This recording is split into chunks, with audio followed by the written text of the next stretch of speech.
In this video, I'm going to explain to you how vaccines work and why we should take them.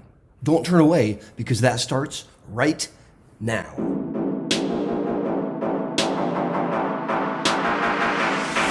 Hey! Howdy!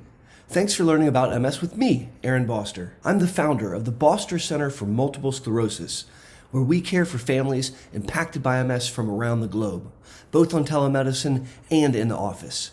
We accept all major insurance carriers, and we're currently actively enrolling for clinical trials. It is late November 2020.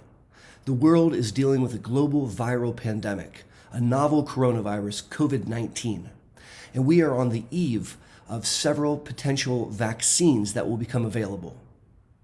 There is a lot of discussion about whether they're safe or whether we should take them or what they mean. And I wanted to spend a few moments explaining to you how vaccines work and why, at least in my medical opinion, it is an awesome idea to take a vaccine. So let's start by thinking about infection. When your body is exposed to a virus, bacteria, some type of foreign invader, your immune system tries to identify it as a foreign invader, build an arsenal against it, literally building specific antibodies and cell types that identify that foreign invader quickly and then clear it. We try to recapitulate that with a vaccine. Essentially, what we do with a vaccine is we isolate a virus. And so I'm going to use this scrap piece of paper as an example of a virus. And then we put the virus in a blender. So we literally shred it up. So I'll give an example of that by ripping this into tiny pieces. All right. So now we have several fragments of the virus. And then what we do is we load this into a syringe and we inject dead fragments of the virus into your body. Now, when it's floating around your bloodstream, your immune system starts to see pieces of the virus. And maybe in this example, it builds an antibody against this edge. So the antibody can find and fit that edge. And then the immune system builds an arsenal, specific antibody response against that edge. And so on and so forth with all the different little pieces of the virus. Now, once that happens, your immune system amplifies those antibodies, and you have developed an immunity to a virus that you haven't really seen naturally. You've only seen fragments of a dead copy. When later you come in contact with the actual virus, your immune system is already primed. It's already got an arsenal ready to clear that virus. And that's pretty awesome. In reality, the vaccine helps you in two different ways. If you are vaccinated and then later you come in contact with that virus, the virus will not be able to survive in you and you'll clear it quickly. And so it provides you a degree of protection, which is, of course, amazing.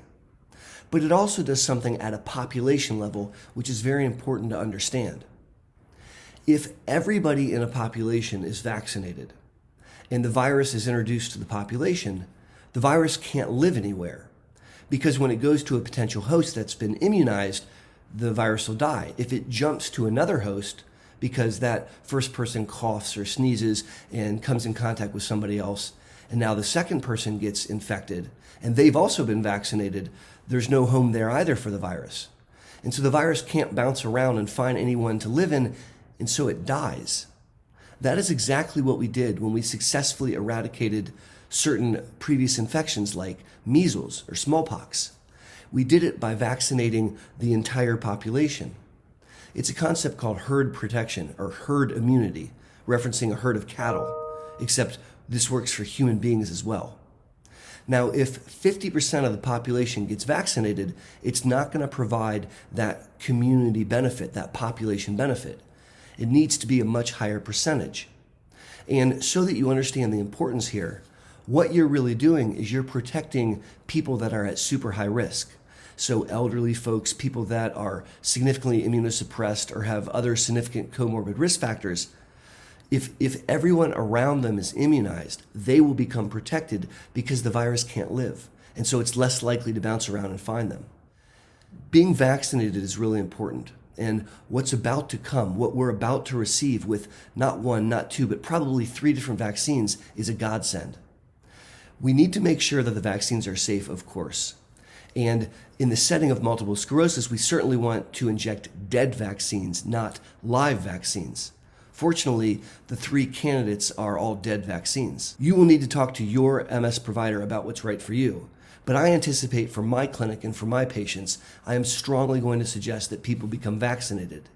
And on a very personal level, I plan to become vaccinated, and I certainly plan to have my children and my wife vaccinated. And I hope that you'll take the same approach. My name's Aaron Boster, and of course, I want to thank you for learning about MS with me, and today, learning a little bit about Vaccine 101. If you'd like to learn more about MS immunology, click the video that's on your screen right now.